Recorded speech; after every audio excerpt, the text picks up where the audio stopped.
toujours le contrôle sur son produit. Et ça fait quelques années quand même qu'il n'a pas sorti de micro-sillon et je pense que ses fans ne seront pas déçus. Peut-être qu'il va s'en créer de nouveaux.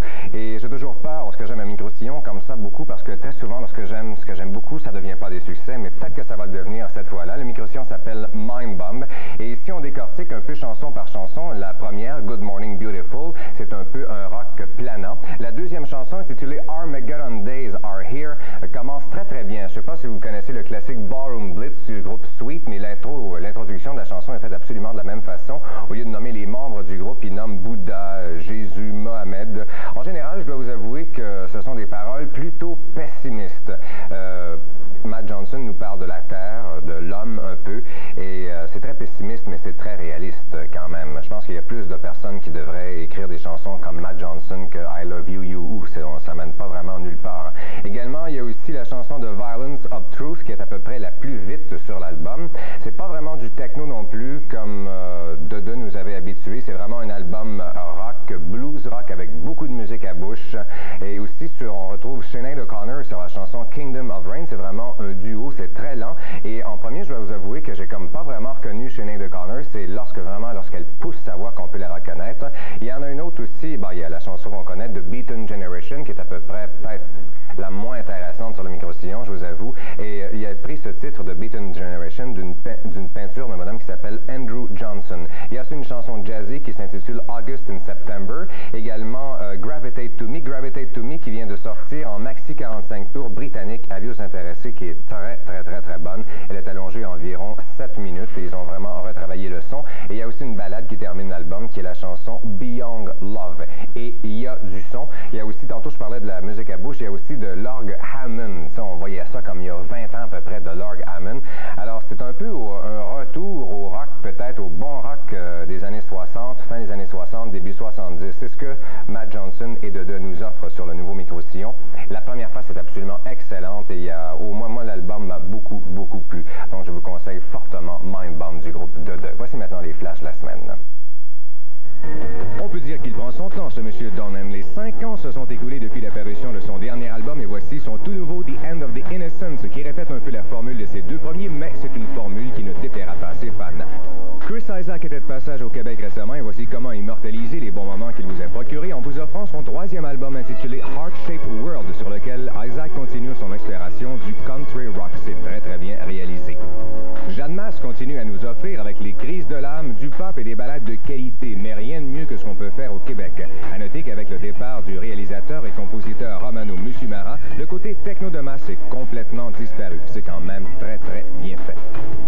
Le groupe celtique Clannad a déjà 4 albums à son actif. Ici au Québec, on en connaît surtout 2 et plus particulièrement la chanson In a Lifetime, un duo avec Bono de U2.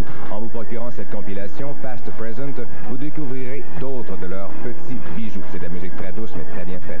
Il faut être absolument fou de la chanson Le Soleil donne de Laurent Voulzy pour se procurer ce maxi. Encore une fois, les Français nous prouvent que les remixes, c'est pas vraiment leur spécialité. On devrait plutôt l'appeler version allongée à 7 minutes pour les intéressés. Il y a également un dub et la version normale. Samantha Fox me tape généralement sur les nerfs, mais je dois avouer que son album comporte 2 ou 3 bonnes chansons dont elle n'est absolument pas responsable. L'une d'elles, Love House, est offerte en 4 bonnes versions sur ce maxi-disque compact. C'est très très bien pour danser, bien sûr. Et en terminant, le mini-album du groupe hollandais The Nits. Hat est leur 2e parution ici, mais sachez qu'en fait, c'est leur 9e. Si vous aimez le pop doux, comme peut faire Talk Talk à l'occasion, je vous conseille fortement Hat avec ses 6 chansons. Maintenant, les palmarès au Québec. Pour commencer, selon le radioactivité, les micro-sillons les plus populaires. En 5e, Soldat Louis. 4e, Francis Cabrel. 3e, L'amour en chanson par des artistes variés. En 2e, Jerry Boulet. Et au numéro 1, Rock Voisine. Au Canada, selon The Record, en 5e position, Tom Petty. 4e, Milli Vanilli. 3e, Madonna. 2e, la bande originale de Batman. Et au numéro 1, Fine Young Cannibals. Aimez-vous le rap? Il y a un groupe américain qui s'appelle De La Soul qui a connu beaucoup de succès en Angleterre. Leur micro-sillon 3 Feet High and Rising était numéro 1 sur les palmarès indépendants là-bas. Et la chanson, il y a une chanson, je pense que c'était Me, Myself and I, qui a été un numéro 1 sur le palmarès dance aux États-Unis. C'est un groupe qui vient d'Amityville, c'est dans le coin de New York. Et c'est assez différent, c'est du rap, mais quand même, ils ont vraiment fait un emballage fort intéressant. La présentation est très comique, très originale. Ça se fait comme un jeu questionnaire. Il y a même beaucoup d'échantillons. Il y a Liberace qui parle à un moment donné. Il y a un cours de français, une chanson qui s'appelle s'appelle Transmitting Live from Mars. Alors probablement que ceux qui parlent en français, pour eux autres, c'est comme si on vivait sur la planète Mars à peu près, mais c'est très drôle, c'est très très bien. Bref, c'est comme un trip à peu près, mais je vous avoue qu'à part 2-3 chansons, ça laisse un peu à désirer. Le son est pas vraiment bien, ça sonne comme un démo, un son très garage. C'est Prince Paul qui a réalisé le micro-sillon. Moi, j'aime beaucoup ce que fait Prince Paul d'habitude, surtout avec son groupe Stetsasonic, et ça, c'est bien dommage que les disques de Stetsasonic ne soient pas sortis, ne sortent pas en Amérique du Nord, pas le dernier en tout cas. Et si vous aimez le rap, donc différent, je vous conseille l'album. Comme j'ai dit tantôt, c'est pas toutes les chansons qui sont bonnes quand même.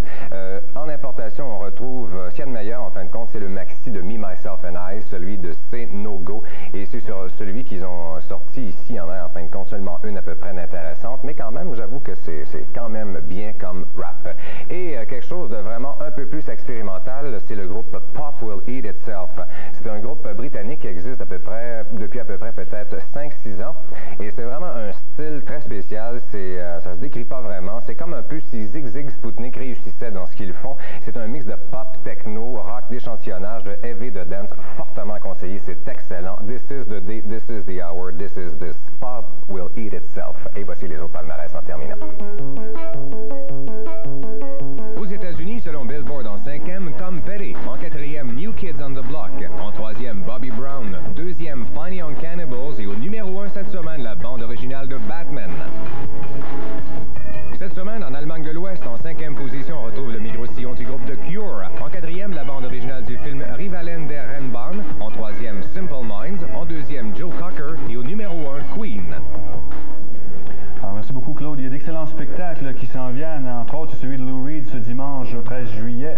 Dimanche le 13 août, pardon, excusez-moi, c'est à 20h. Les billets sont en vente au coût de 26,50 et 22,50. Ça va être un excellent spectacle. Les billets sont en vente dès jeudi. Et les bébés au Concorde à Québec de la série Ce soir on danse, oui, le mercredi.